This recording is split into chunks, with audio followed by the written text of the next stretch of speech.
Hey all! So this video is a bunch of random stuff getting done on the Beatus, various issues it's had. You've talked about most of them in the previous video.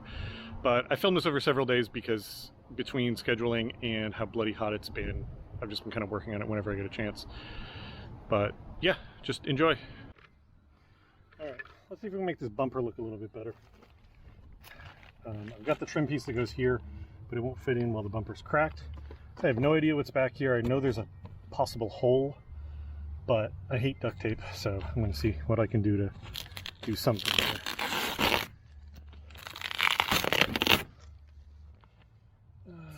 And as always, because duct tape is not a long-term solution, it's all disintegrating and leaving residue and generally being really gross.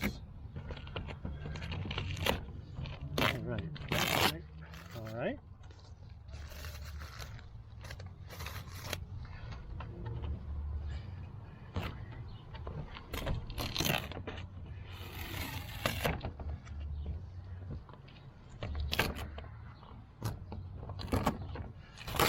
That was actually pretty darn bad. I knew it was going to be bad. I wasn't sure how bad. It's bad. All right. Yes, I'm aiming to eventually get a replacement bumper, but I haven't located one yet. So I just want to do something here. And that something is going to be a little bit of zip tie work.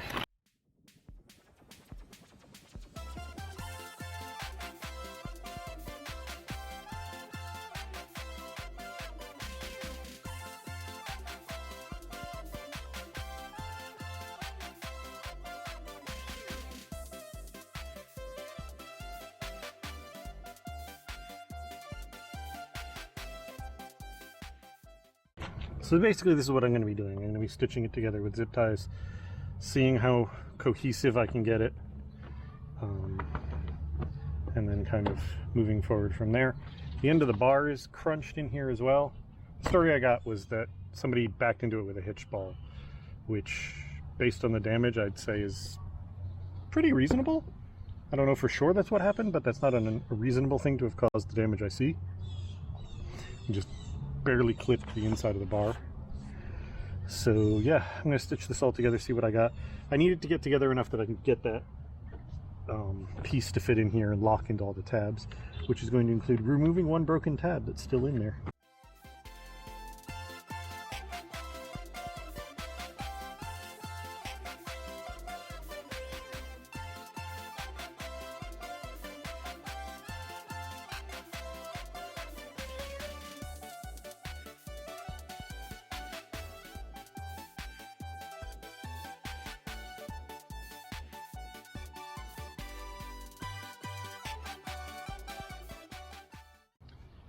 Alright, and here we are right now.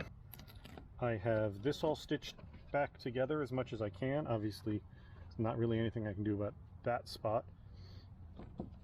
The cover here is now secured in place. Only this clip hole was still there.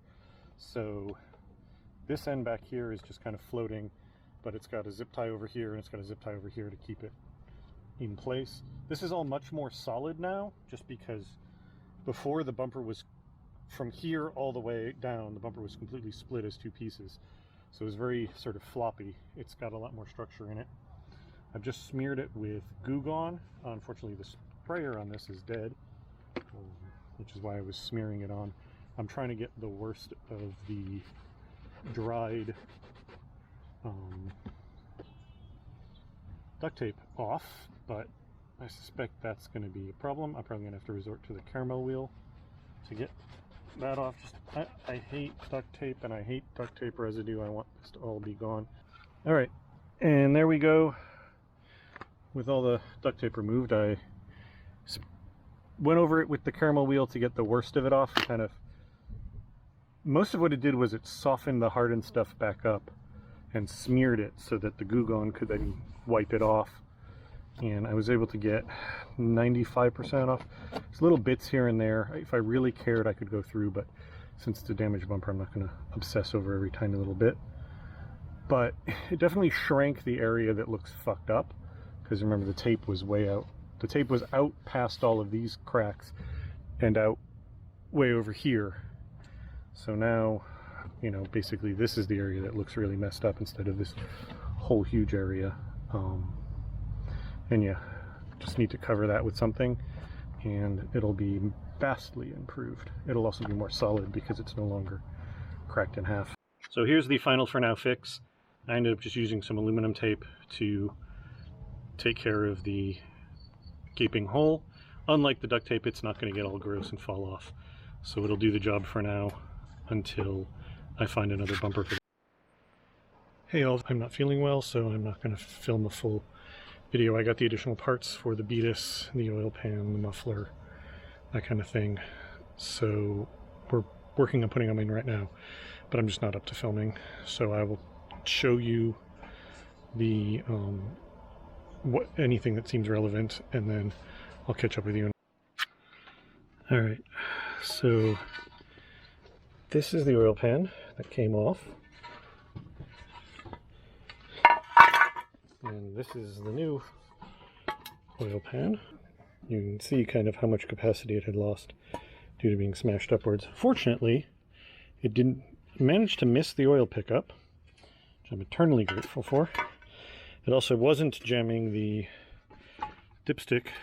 That turned out to just be jammed in its tube. Once I basically ended up, so I knew it wasn't stuck on this end, I twisted it back and forth 3 times and yanked on it and eventually popped out. It looks like the O-ring on the dipstick had dried out and stuck to the tube, so I could rotate the dipstick and the O-ring would stay in place, but I couldn't pull it because that O-ring wasn't moving unless I managed to crack that loose, come out. So I'm going to give that a thorough coat of oil before I put the dipstick back in.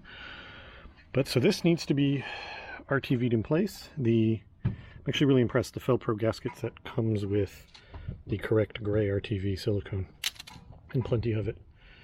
So that's going to go back in. I'm going to put a new oil filter in, and then the oil side of the equation will be done. So next part of Beatus work, we're replacing this muffler. I'm not even going to bother trying to unhook it from any of the mounts or anything. I'm just going to cut through everything with an angle grinder, pull the whole thing out, like cut through the bolts, cut through the brackets. That'll be so much easier than trying to finagle it out of everything, because this is junk anyway. Get the new one in. I've got new bolts, I've got a new gasket, so in theory it should be a quick job. I don't think I'm going to set up time lapse because I can't think of a place to put the camera that's not going to get knocked around by me. Alright, muffler's in. Blah, do not recommend. So I cut off the mount over here so I could push it through the clamp. The mount that was over here I had to cut off on this side and then pull the whole thing through the clamp, or through the isolator. And then over here where they're mounted together, this one I was able to just come in with the angle grinder and just slice right through here and cut it, no problem. This one back here, unfortunately, this is the parking brake line, so I couldn't cut that. And this is the fuel tank. So there was a limit to how much space I had available to me here.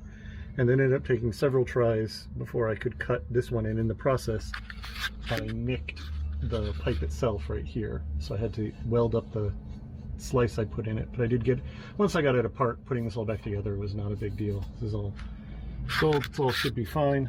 Oh, and the other thing that I had a problem with is the gasket in here is one of the sintered metal ones, and it had fused itself to this pipe. So I tried picking, usually you can kind of break them off with a screwdriver, but this one was too solidly on there. The trick I ended up coming up with is to grab a big pair of channel locks and just grab in there and rotate it, like while holding it as tight as I could.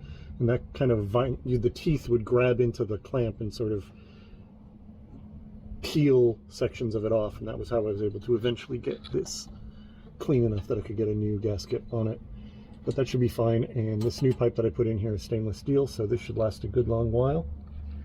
So here's the last thing that I know is going to fail inspection, is this rust here that I put my thumb through.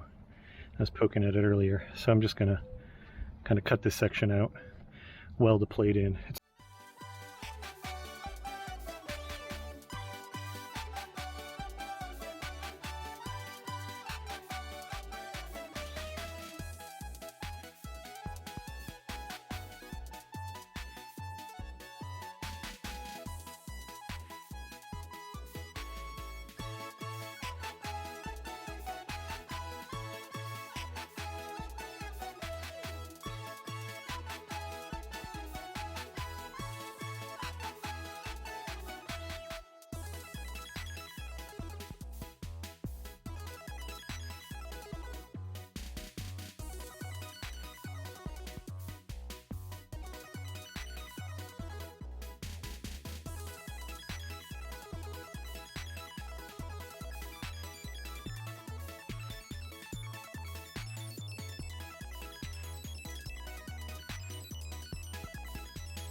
And there's the patch welded in. I used a little bit more of the offcuts from the van patches, and yeah, cut it, welded it in here. It is far from perfect, but I far from care. But it's in there nice and solid, welded all the way around. It's definitely not the right shape, but it's close enough to not stand out. So what I'm going to do with this is clean up this flaky paint here, and then shoot this all with etching primer. And then what I'm probably going to do is come back and get this whole area over here, inside here and inside here, with truck bed liner, because that'll give it a nice protection from stuff getting kicked up. It'll also hide a lot of these sins into the texture, and then I can come back in with the correct silver paint and paint over that truck bed liner, and it'll pretty much hide all of this. But yeah, I think this is going to be good. It's definitely going to be good enough to get it through inspection. So that's all I really care about. Trying to decide if I'm doing the other side tonight or not, but the other side I haven't actually put my finger through, so it might not be as big a problem.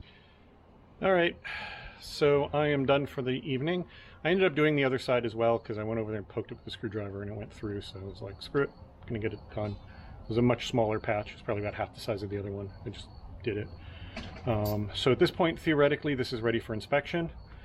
The exhaust still sounds noisy up front, even though I can't find a leak, so that might be an issue. And I suspect that they might find something in the front end they don't like, because nothing was terrifying in there to me, but some of it may be what they consider out of spec. So we'll find out, but it's going to go to inspection. But at least for now, all the known issues with the car are dealt with, so that's good. I also have to show, because my partner's adorable, she did this entirely on her own, went and got herself these license plate frames for her car, which I find just super cute. All right, and that's it. The Beatus actually passed its inspection with no other work needed, so it's fully legal, it's on the road. So yeah, it's basically done for right now. I will talk to you all later. Thanks for watching. Bye.